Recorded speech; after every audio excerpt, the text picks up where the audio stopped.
Marin. The talk is titled The Associators and Representation Braids. Thank you for the invitation. Thanks to the organizers also for making this huge program. It brings so many things together. So this is the last talk of the day, so I think you need some rest, and so there will be no big theorem in this talk. But I would like to point out something which is a bit a lateral look at the many at the objects that are quite common here. Lateral, the sense of applied mathematics. I mean, we try to see what feature of associators can be interesting, or aspects that you usually don't consider in view of understanding representations of the braid groups. So in the sense that after Kono's work and many people, there have been this algebra. So there has been already two notations for that today. So this is the third one for the algebra of infinitesimal braids.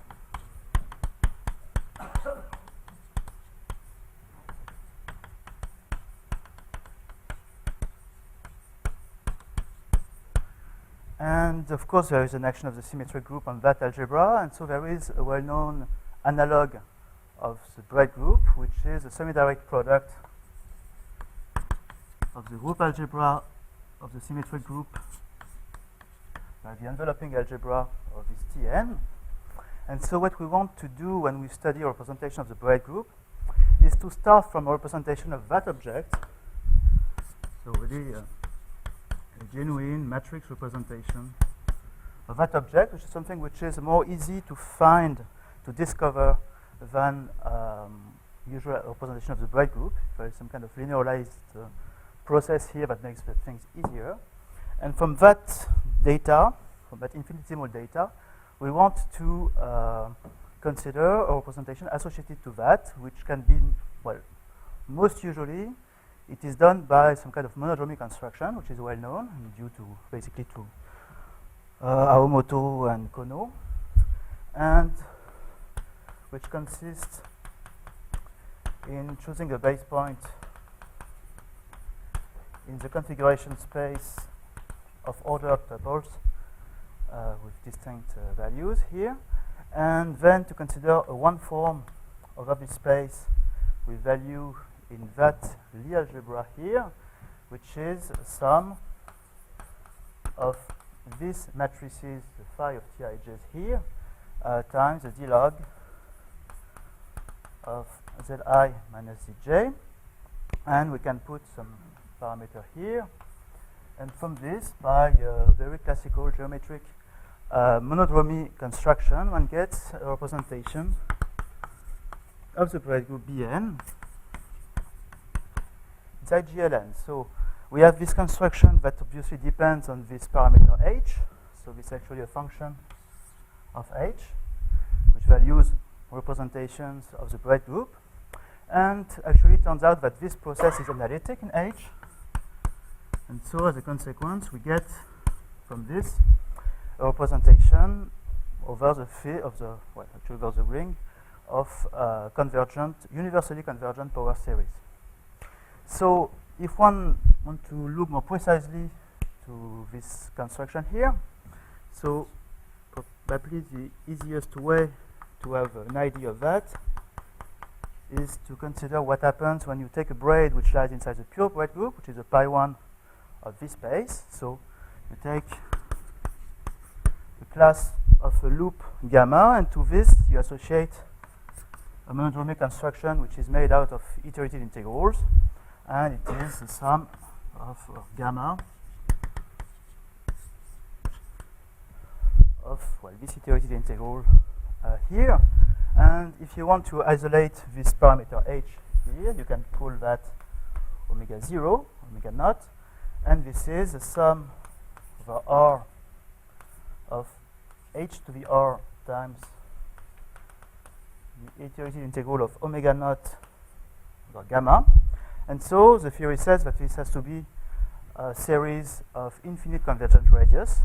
And if you're dubitative and you want to check that, Well, actually, it's very easy because you need to get a majoration of that quantity. And to majorate that quantity, well, you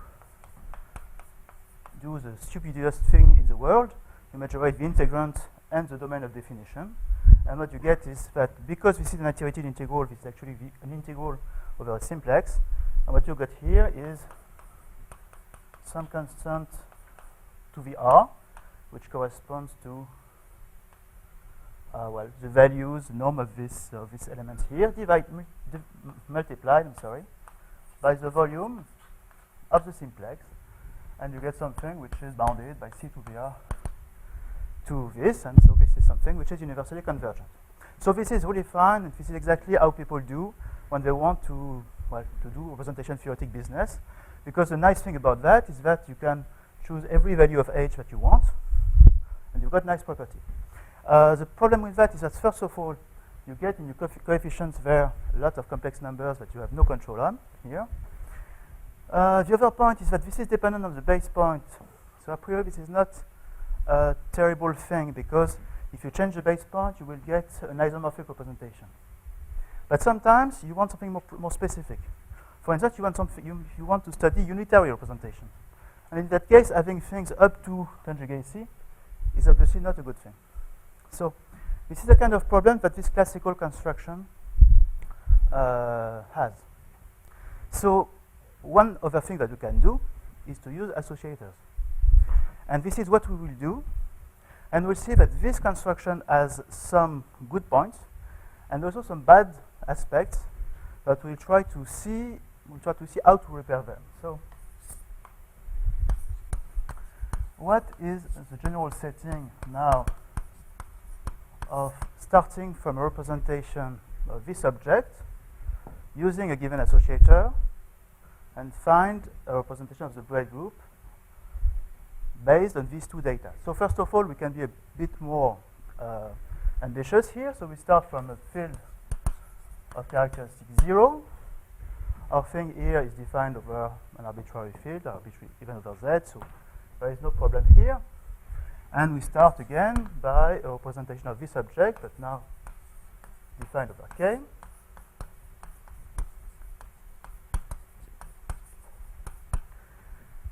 And from that, I'm sorry, I just want to be sure. Yes, I want now to say something. Before taking our associator and try to use this associator to replace this geometric monodromy procedure, I want to make two remarks. So first of all, is that so here I will denote S1 to Sn minus 1, the usual generators of the symmetric group. And I look at the image here. So of course, this is an n by n matrix. But because the symmetric group has specific properties among the finite groups, it is always possible to assume that this preserves an orthogonal form. So, okay. So we also have images of the usual generators, so elements here, and the specific linear combination, which is always useful to consider in that case, is this linear combination here. So we've got this element that will play a big role now. So from that, we will consider a representation given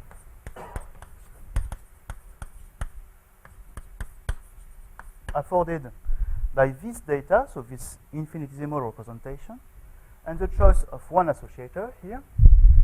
And from this, we can, using Greenfeld formulas, obtained in his famous 1990 paper, obtain a representation of the usual braid group with values in what? Well, we want to have something specific to that situation here. We have the usual field, the starting field, the field that we started from, little k, and we have also a parameter, so we will find something with values in a formal power series, and the formula is given by this, by I si exponential of h tii plus 1 phi I, where phi I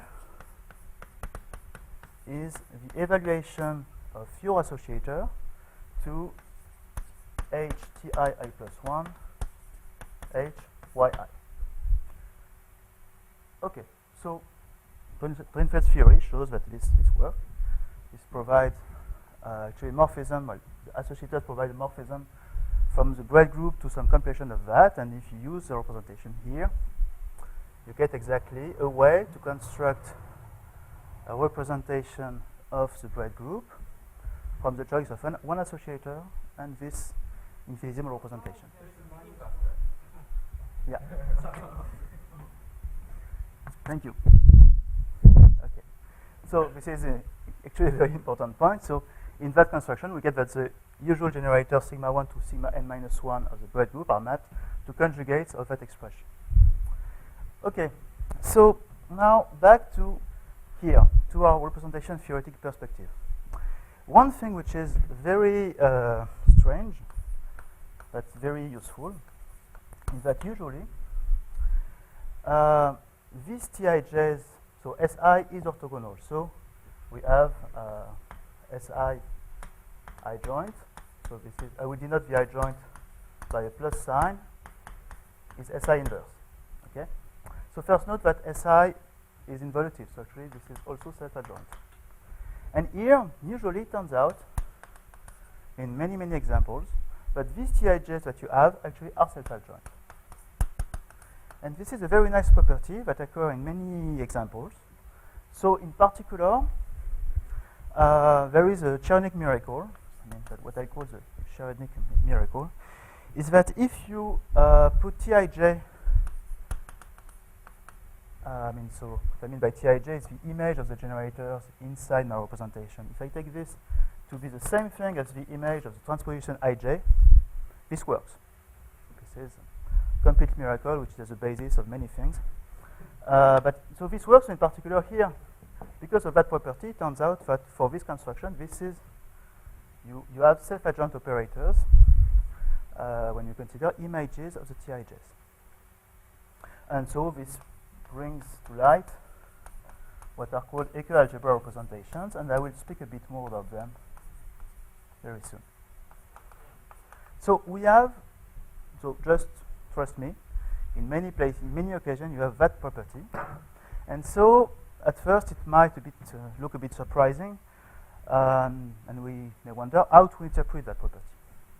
One way to interpret that is to look again at our construction, second time, and recall that an associator is always the exponential of a Lie series in two variables. And so in particular, we have that phi I is the exponential of elements psi I, with psi I being psi of h tii plus 1 h yi. Okay. The point is that tii plus 1 as well as yi are self-adjoint operators in my context here. So what can I do with this? Well, I can use the fact that there is an automorphism of the Lie algebra GLNK, which is afforded by taking the opposite of the adjoint. Okay. So it's a standard fact. In fact, minus the transpose of an element provides for you an automorphism of the Lie algebra of matrices. So the point here is that if I apply this to that element, well, I get psi of the same thing to which the same variables to which I need to apply minus this, but because of that condition here, I get that.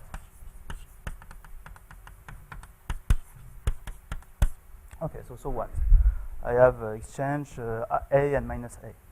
The point is that there is another way to interpret that, and to say that instead of saying I changed my variables, I changed my generators, I can say that instead of that I acted on the field of definition.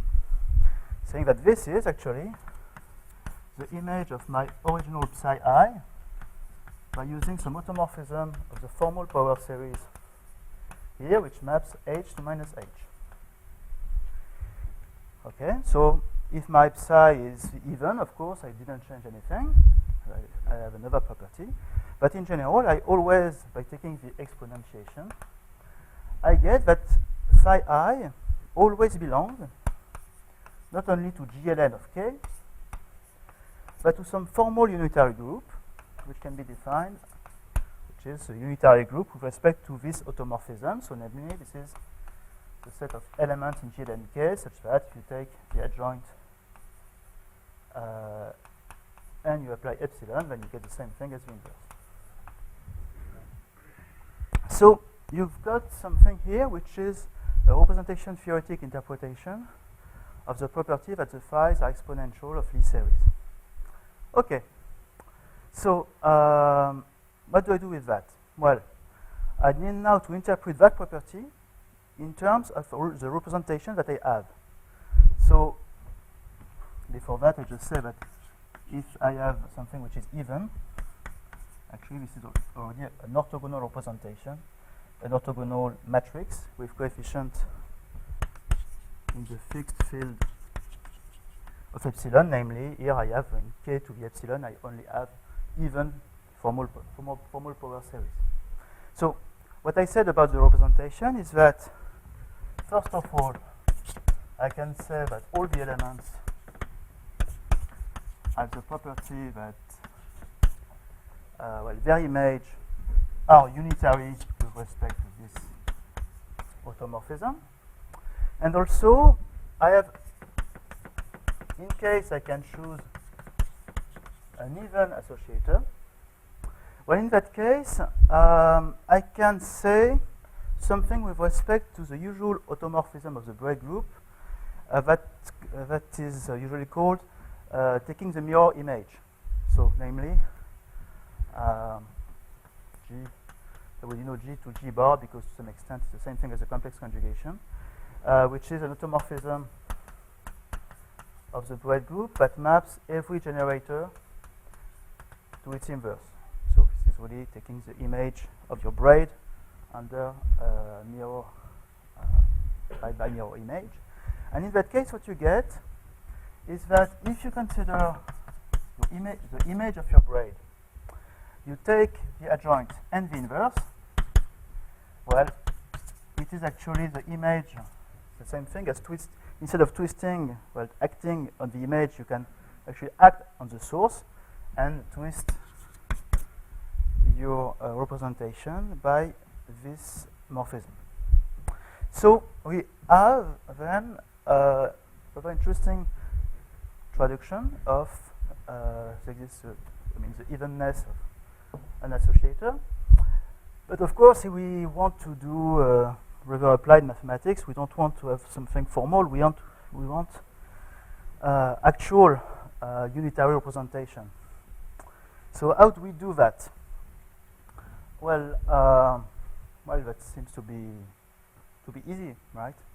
I mean, you have this this automorphism of k that maps h to minus h. If you look at this here, you have conjugated here. So why not take h to be purely imaginary? Because in that case, sending h to minus h will be the same thing as taking the complex conjugation.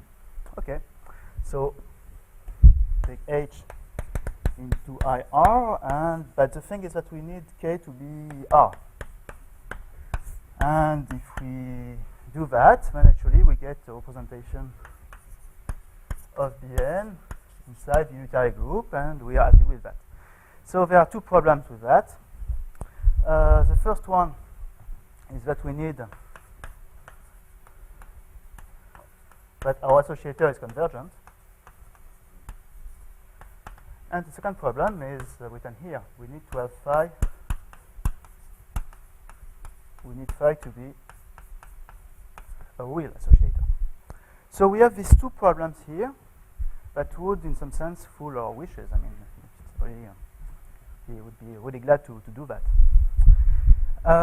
So before going further, I need to say that there is an ambiguity here. Convergent, what does it mean? It can mean two things. Either that it is universally convergent, exactly as it was for geometric monodromy, so that meaning that you take any couple of matrices, you can put them in phi and it works. Or that at least if your matrices have small enough norm, then you can put them into your associator. There is a claim that I can make, and that I know how to prove from a representation theoretic perspective, is that it is not possible to get a universally convergent associator over R. So actually I don't know if there exists one over C. I don't know whether it is easy or not to prove or disprove this. What I do know is that with these two conditions, it's not possible to, with the reality condition, it's not possible to have that. And more, something that I find funny is that I can prove this using really representation theory. So let me do that. So the reason for this is that I can, well, as I said, I'm going to prove this using representation theory, so I have to tell you a bit about some representation of the braid group. So of course I will take the more simple ones, the ones that factor through what are called equialgebras and invented by Iwaori. There's a joke by Arnold that usually the name of the concept was usually not made by the people who is. I mean, you understand? No, you don't understand what I mean? Yes, okay, more or less. So Iwaori equialgebras here. So what are they? So you need first to fix a field K, and you take an element which is non-zero, and for convenience, not a root of unity. And then you consider the quotient of the group algebra of the braid group by relations, quadratic relations in the generators. And it turns out that this thing is actually finite dimensional, and we denote that Hn of Q, H for Iwaori, and this actually turns out to be isomorphic to the group algebra of the symmetry group in a non-easy way. But the point is that this is a finite dimensional algebra. Okay? So because it is a finite dimensional algebra, you can interpret, I didn't write that right. You can interpret the quotient morphism as a representation of your group.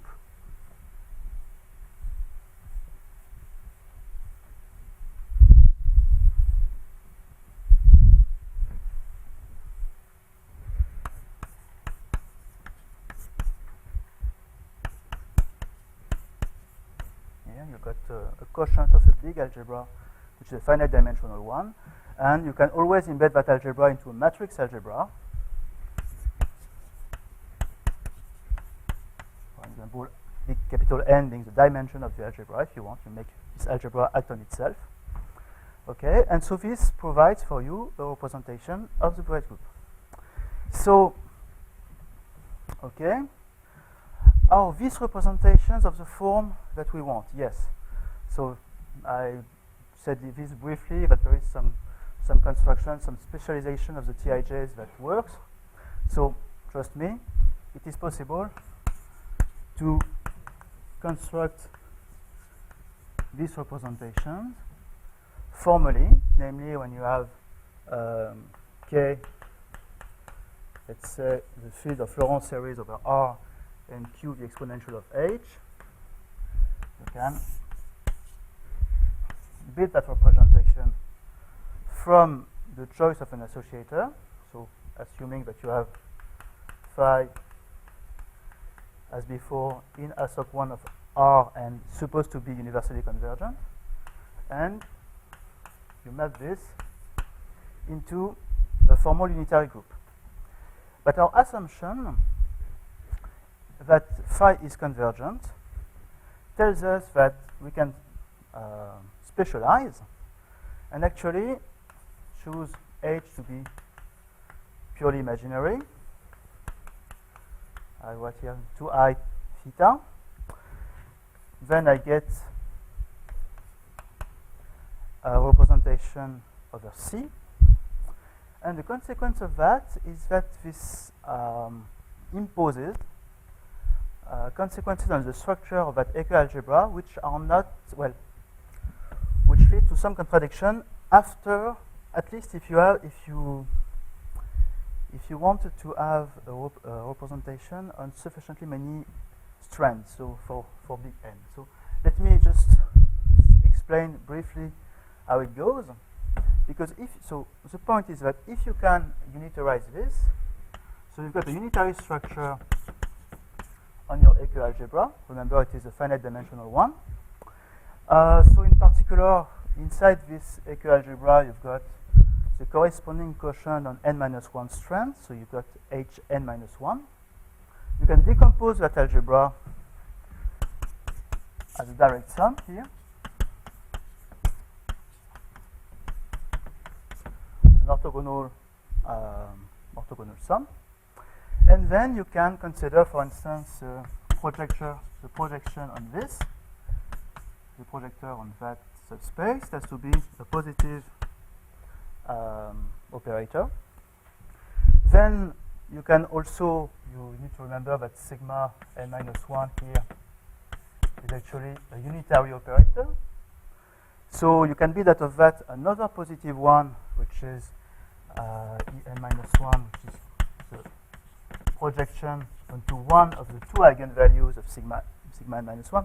Recall that sigma n-1 is supposed to satisfy a that quadratic relation. So there is an eigenvalue which is Q, and from this you've got the orthogonal projector which is also positive. And there is a trick due to Hans Wenzel studying that algebra that leads us to a contradiction. The contradiction is the following, is that if you consider p lambda En-1 p lambda, this is positive because whenever you've got two positive operators A and B, ABA is also positive. And it turns out that because of the structure of the algebra, this is some constant time n-1, En-1, and this constant can be computed explicitly. It's a very constrained thing. I mean, it's a finite dimensional algebra, so you've got many relations that seem to come out of nothing. And this this coefficient here is 1 over q plus 1, q to the d plus 1 minus 1 over q to the d minus 1, where d depends on your lambda, that can take all values between 2 and n-1. So if it were possible to have such an associator, by going through all this way, we should get here something which is always positive. But if you compute,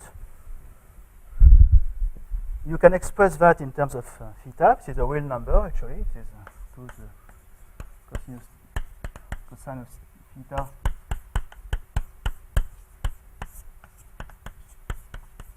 in this. So this should be positive. But if you just make a very simple geometric construction, if you take your angle theta to be here, it is clear that you will have the possibility, if you take n large enough, to have d theta here and d plus 1 theta here. So the signs have opposite sign, and this is a contradiction. So because of that, it is possible to detect this impossibility for an associator to be universally convergent. Okay, so we're stuck here.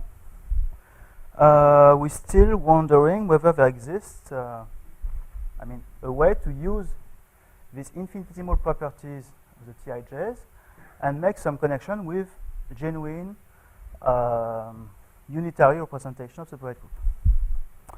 So, how do we do that?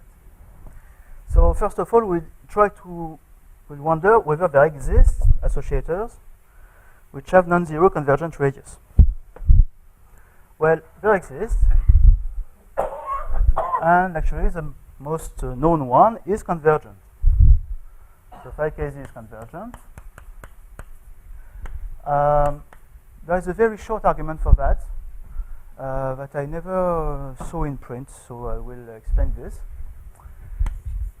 A very short argument is to say that you can get phi kz, which is an associator, but not in ASOC 1, in ASOC I pi. So I need to renormalize it.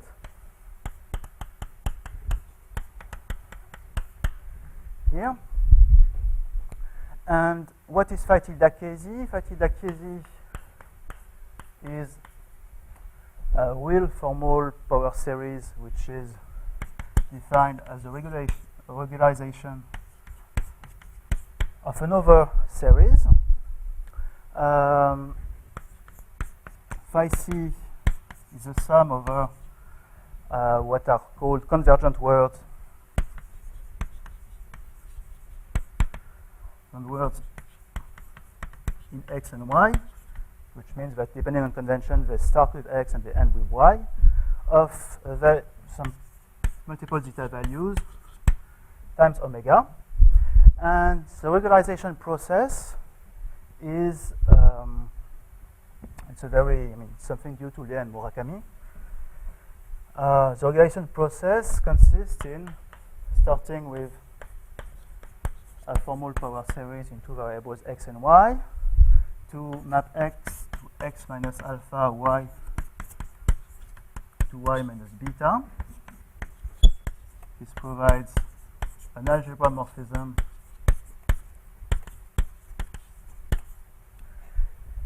to the ring of polynomials in two variables with coefficient formal power series, and then you compose that with our linear map, which is made as follows. You consider a natural basis of that, topological basis of that object, which has a form one way to one way of writing down natural basis elements is to consider to put them that way, because alpha and beta commute to x and y, and to this you associate this, and from that to omega. So this is what I called reg, and to omega you associate a linear combination of words with coefficients that I denote c omega eta. And now the point ensuring convergence is that first of all, when you look at this process, you've got an expansion with at most 2 to the n. Let's say that the sum of this coefficient is at most 2 to the weight of omega. So namely the weight being the number of letters. And the other stuff, which is combinatorial data, is that if you consider the sum, the cardinality of all words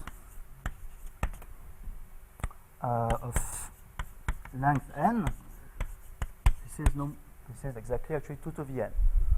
So we've got this regularization process, which is bounded from above by these data, and we have another thing, which is that if you take multiple zeta values, it's always almost 2,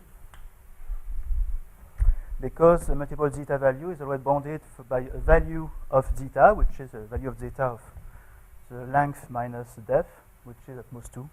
At most 2. So we get this. Okay. So if we put all this together, we get that the sum of phi tilde kz is the sum this time over all words of zeta reg of eta. I get that the sum of the zeta reg of eta here of a given weight is actually bounded by this. And so this proves that if you take two matrices with norm at most 1,4, then you will get something convergent. But the point is that phi kz is not real. Because phi c, of course, is something with real coefficients, but here we made something bad, and we get something which is not with real coefficients.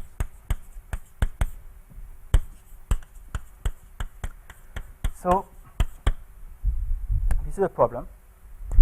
And so we then can try to do the opposite and start from the second condition, meaning that there exists at least an associator which is real, if possible even. It's not as necessary, but it would be great, and convergent, at least with non-zero convergent radius. So for this, we have two answers for that. We've got the answer of Grünfeld, which says that this thing exists, and we've got the explicit solution now denoted phi AT due to works of Alexeyev, Torossian, and then Chevera, Vilvarer, which provides for us a real and even associator. I don't know actually whether phi AT is convergent in the sense that I want, and actually I don't know how to start to study that problem in the way phi AT is defined in Vilvarer Severat paper. I don't know, someone can have an idea, it would be great. But so since I don't know whether phi AT is convergent, I cannot use that to actually produce unitary representation. But it turns out that he was asking my questions of this question of unitarizability sometime before this work by Alexeyev and Torossian. So since there was absolutely no hope to deal with that, I finally found a trick, because it's possible not by studying associator, but by working inside GLN to cheat and to by using Mark-Artin's approximation theorem from the solution of analytic equations. It is possible, as soon you have something which is made out of a convergent real power series, to get an approximation by convergent power series, which is so close enough from your original representation that for irreducible representation, for instance, you will be able to prove that these two representations are isomorphic. So I don't want to go into the detail, but just to say that there exists a trick, a representation theoretic trick, that says that if you have something which is real and even, well, that's already good. I mean, you can, from this, justify the fact that there exists unitary representations of the braid group in the area that you are looking for. I mean, on a given representation or certain condition. So this is basically, yeah, what I wanted to say about the use of associators in order to get unitary representation of the usual braid group. So now I want to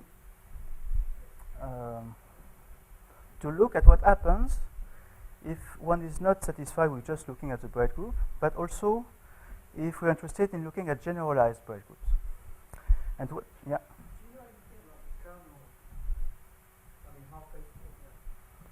No. Well, actually, there exists only one known faithful representation of the braid group. So, kernel of what? Of your representation. No, I mean, this is not one representation. This is a way of translating representation out there from this infinitesimal braid algebra to a representation of the braid group. So this is a general process. So the question would be, is it possible to detect the faithfulness there? Yeah. And I don't think so. I don't think so, because this object is actually not connected. Well, I don't think so. Maybe there. I mean, I won't say, I don't think there is a way which works in general, because one should think that this object is actually not connected to the braid group itself, but to its Maltsev completion. Okay, So having something which would be faithful at the level of the massive completion is something which is really hard to hope for.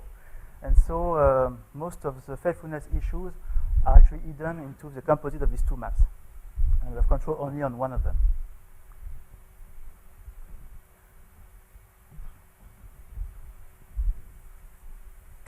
Now the use of unitarizability, for instance, is more about not about understanding the kernel, but the image. Because, for instance, if you know that your representation is unitary, so this means that it takes images into a compact group. And for instance, if you are in this situation, basically the closure of your image is more or less determined by the Zariski closure, which is much more easier to determine. So it's more on that kind of application that we're looking at. Okay, so generalized braid group.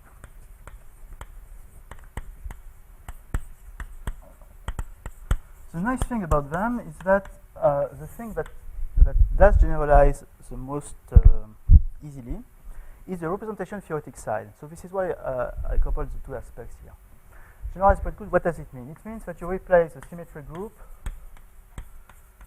by a finite subgroup of G and C, which is generated by a set of its reflections.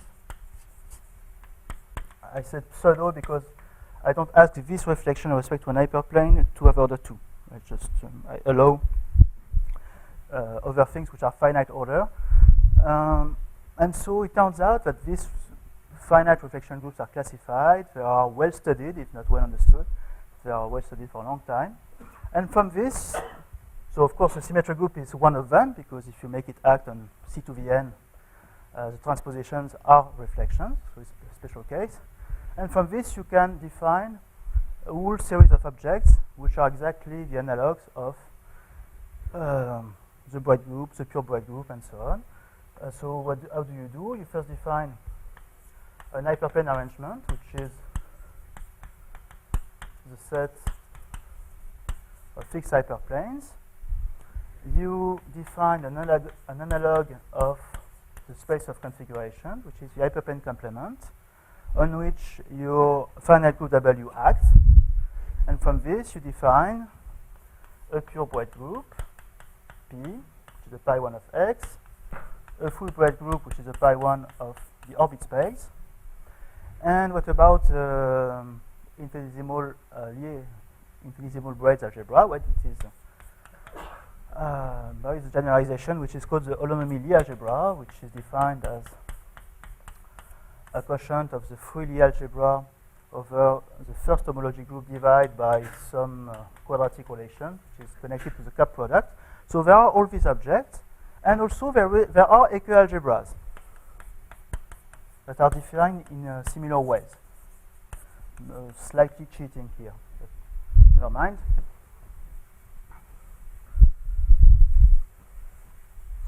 And there is also this monodromy construction, all that stuff. The only thing is that we lack associators. And so we can try to do a bit what Grothendieck does by studying this, the monodromy morphisms.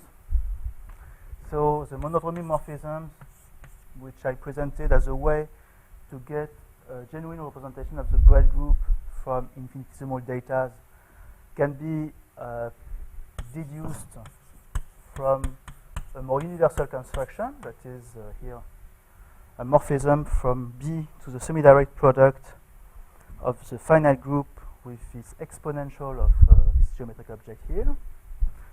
This will factorize through the Maltsev completion, the relative Maltsev completion here. And it is true that we have that these two objects are isomorphic. And moreover, there is using wonderful models, and basically they did that for that reason. It is possible to build an isomorphism here which has the same aspect than Greenfeld morphisms, namely that you have choosing some convenient generators sigma 1, sigma m of your generalized braid group. which, as in the case of the usual one, correspond to some reflection, to an hyperplane, and also a generator of the holonomy Lie algebra. Well, there exist collections of elements which belong to that, which are exponential of this I1t out of C. Yeah, so it's an algebra which is defined over Q, but since I'm using here monodromy, it's over the complex numbers. And the morphism is given by the same formula, phi I Si exponential Ti phi inverse. And so we can basically do the same thing as we did before about detecting whether a representation obtained that way has values inside a formal unitary group. And then we ask again the question, is there a machinery which is analogous to the Drinfeld associators that will enable us to do the same thing? So we don't know how to do that, but we can check whether the expected properties of the equialgebra representations, because we know that there exist equialgebras there, whether they work. And so for all these reasons, so I can say the following conjecture. In that case, well, before that, just I want to mention a fact that is very surprising to me, to many people actually, is that if you look at this variety here, X and X over W, so they are built out of a complex reflection group here. But actually one thing that can be checked is that these varieties can be actually defined over Q. So if you're looking for impossibilities for such kind of pseudo associators to exist over Q from the field of definition of your variety, it cannot come out of this, out of the field of definition of X and this. Okay?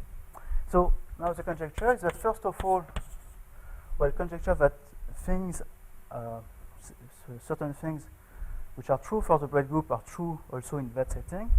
First one is that the morphism from B to its relative Matsev completion is injective, which is equivalent to saying that the pure braid group is what is called residually torsion nilpotent, which is a thing which is well known for the usual braid group. The second conjecture is that actually it is possible to have some kind of associators here, so the phi i's that I add there inside with values in R, and why not in Q. And this B would imply C, namely that the equialgebra representations should be unitary.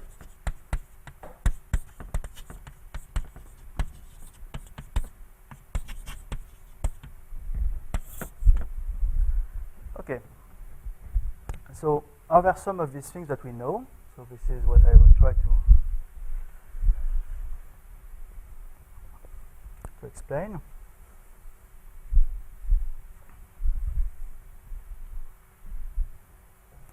So I don't have time to make a proper presentation of this word of complex reflection groups. I mean, this is really a zoo. There are plenty of nice things pertaining to phenomenon in low-dimensional geometry. But I will emphasize on two cases.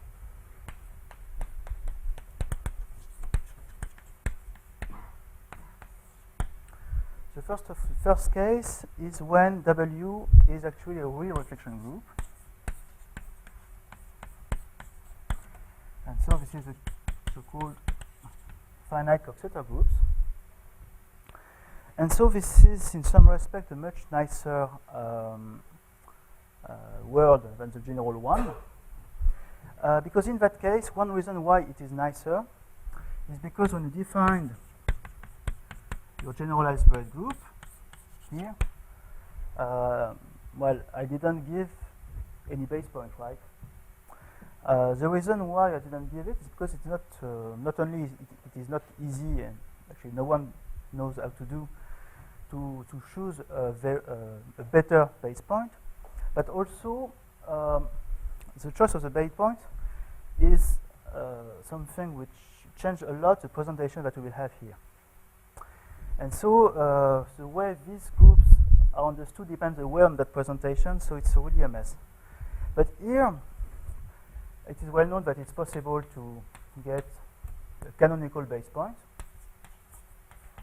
which means a contractible subspace that we take for base point, and for this we just consider the real vector space to which we remove the hyperplanes. This is a union of contractible Weil chambers. We divide that by the action of W, and we get a contractible base point. So in that nice case, this is new to Briscorn and these people.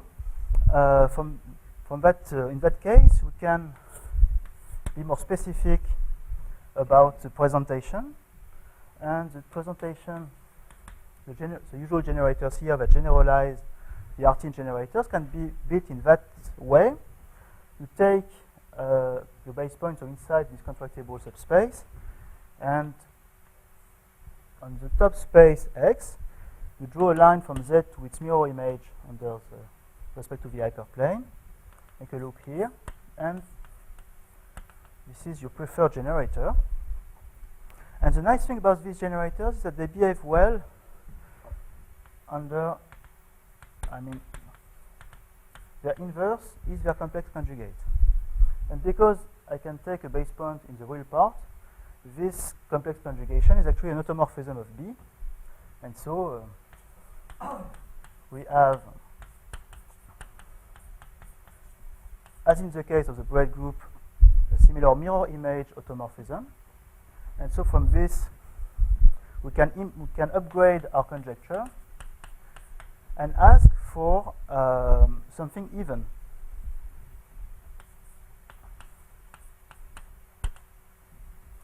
This, because if you remember that at the beginning of the talk, if I add an even associator, of course over R, then I could claim, I could prove that the representation that I obtained have a special symmetry.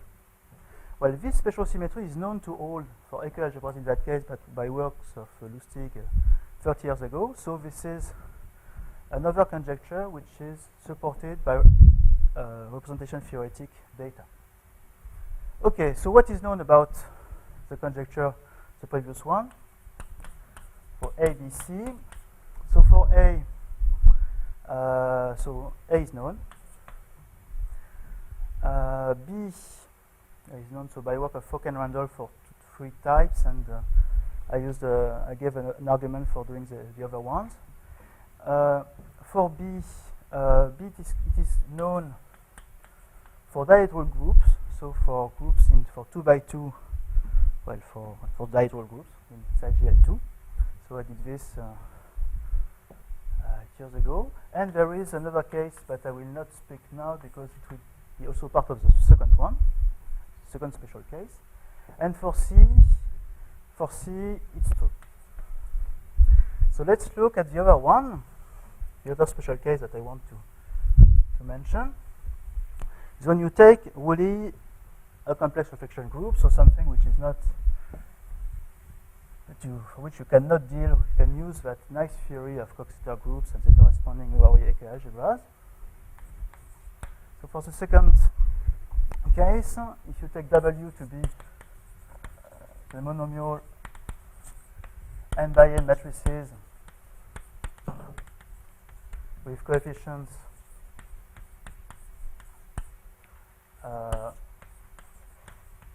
being either 0 or half roots of unity with R at least 2, in that case, so you've got X, which is the set of complex tuples such that Zi is non-zero, and the quotient of Zi and Zj is not half root of 1. Well, in that case, there is a theory that has been done by Benjamin Enriquez, which is basically a look at Drinfeld's paper, increase the data of monomial categories to quasi-reflection, quasi-many things, and then you build out of that a combinatorial object, which is completely analogous to what Drinfeld did. Well, you replace P1 minus 3 point by P1 minus 0, infinity, and mu r. You replace usual zeta values by signed zeta values. The sum of EI K1 M1 EK MK over N1 M1 NK MK with the EIs are roots of 1. And you built also GT analog. You built generalized associators. You've got, in terms of phi, you've got phi in ASOC can be upgraded into a pair phi and chi. Well, actually, chi is the more important, meaning that phi is actually a function of chi. And so on, so we've got a whole theory out of that. And from this, he was able to prove so my ABC. So A was known for the two things. B is the extent of that, yes. We prove that there exists a chi here. And for C, yeah, for C I proved it also. So these are the two cases for which we can check the conjecture so far. And there is also a special case, which is a set of monomial matrices of that form, which are actually real, which means that you are using signed permutation matrices.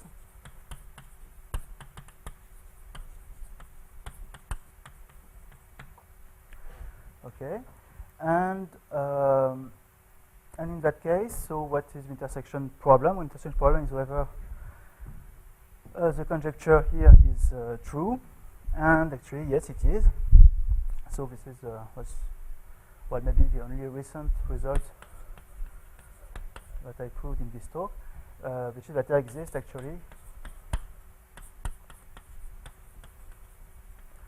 something which is even in that case. So meaning that here the argument, so actually Benjamin Enriquez, when he did that, did not ask this question about evenness here because it was not his topic, and it's basically the only result basically of Drinfeld's theory that was not adapted to that case, and for good reason, because if you try to do the same argument as Drinfeld to justify the existence of even series here, it works exactly in if A to minus A is the identity of Z over RZ. And obviously this is true only for R equal 2, and this is why we get that property only here. Okay, so I'm almost finished. Yeah, I'm sure I forgot a few things. Yeah, I forgot to say that there are evidence for justifying the unitarity of these representations for all complex reflection groups by well, some experiments in many cases. And also because there is a theorem by Cohenberg, Ekman, and Loyanga in 2005, where they managed to unitarize the generalized Bourrat representation, which is one of the equialgebra representations, by purely geometric methods of really unitarizing the connection. So this puts more support in favor of that conjectures. Okay, so I want to conclude on the following. So yeah, just a question here. Because we, yeah. Is there a K80? This is something that I think it's a question which is very vague, but actually, why not? Because of course, if you consider the things that were proved in the generalization process, they are all built in the same way as Reinfeldt did. Namely, you start from a combinatorial object, combinatorial description of the situation. You build out of that a symmetric group, which is an analog of GT, and then you play with GT in order to transform the transcendental monodromy into a combinatorial one. Okay, this is the way all this works. If you want to do that with an arbitrary reflection group, you are quite in a bad way, because you need you have something like 34 exceptions. So if you want to build a group, special group for all of them, that's not so easy. In this case here, it's really close to the usual case. I mean, this is not an operad, but this is, I think, a module of an operad. I mean, this using a Fulton-McPherson compactification is probably not impossible. So I don't know. Just ask the question. But the fact that you first need in all these approaches, here I use really the fact that it was in small rank. So there's basically only the hexagon to generalize. And Benjamin Enriquez used this proximity of this case to the operatic world, or general thing. So it makes me ask the question whether it would be possible to redo this construction, not by using a combinatorial description, but using something coming from arithmetics, like this Motivi-Galois group. Is there a way to use that in order to make it play the role of this combinatorically described object? Because this would be a natural way to try to prove this kind of rationality constraints in this rather large or so logical world of complex reflection groups. So I stop here. Thank you.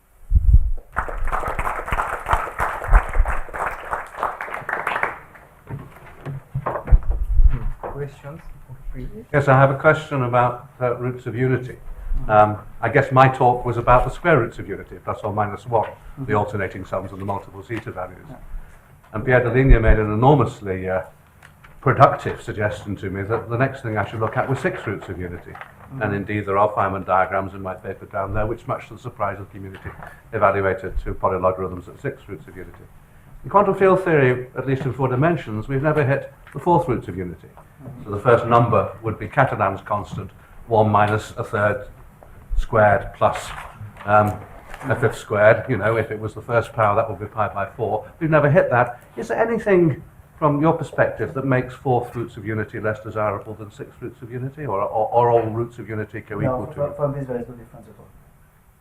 And the reason why is that here, I think that this representation perspective sheds some light on problems which are not the usual one that people look at, but it's a very rough perspective, in the sense that all these subtleties here you probably don't go there, because, for instance, see that here I said I took also Q to be not to be a root of unity here. So it's a parameter here, but it's a very Draper and function theory are looking at very like roots of unity.